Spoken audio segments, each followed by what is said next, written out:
Pasteur Élie, toujours dans sa vieille Bible. Le monde évolue, mon frère. Il y a des téléphones. Ouais. Pasteur Malachi, la parole de Dieu, elle ne change pas. Donnez et il vous sera donné. Luc 6, verset 38. Donc, plus mes fidèles donnent, plus Dieu les bénit. Simple. Pasteur, tu contournes le cœur même de ce verset. Il est dit dans le même verset, donnez et il vous sera donné, car on mesurera pour vous avec la mesure dont vous vous serez servi. Oui, ce verset parle du cœur généreux, pas d'un commerce avec Dieu. Dieu ne se vend pas. Il regarde l'intention, pas le montant. Pasteur Élie, les fidèles aiment quand on les promet du miracle.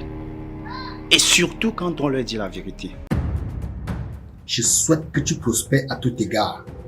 3 Jean 1, verset 2. Donc, un homme de Dieu doit être riche, visible et puissant. Pasteur Malachi, je vois que tu n'aimes pas Philippe Vélis.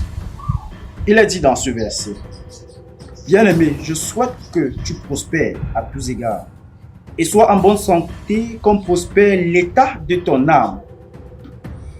C'est ton âme qui est important, pas tes voitures, pas ta puissance, pas ton orgueil.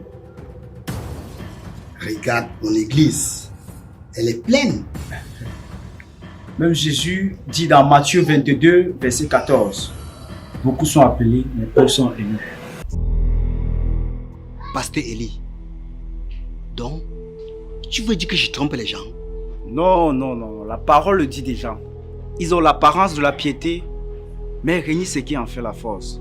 2 Timothée 3, verset 5. Tu cites la Bible, mais tu la plies à ton image, au lieu de te laisser transformer par elle. Mon peuple périt faute de connaissance.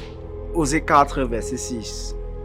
Ne suivez pas un homme parce qu'il crie fort. Suivez la vérité, même quand elle dérange. Toute écriture est inspirée de Dieu et utilisée pour enseigner, convaincre, corriger.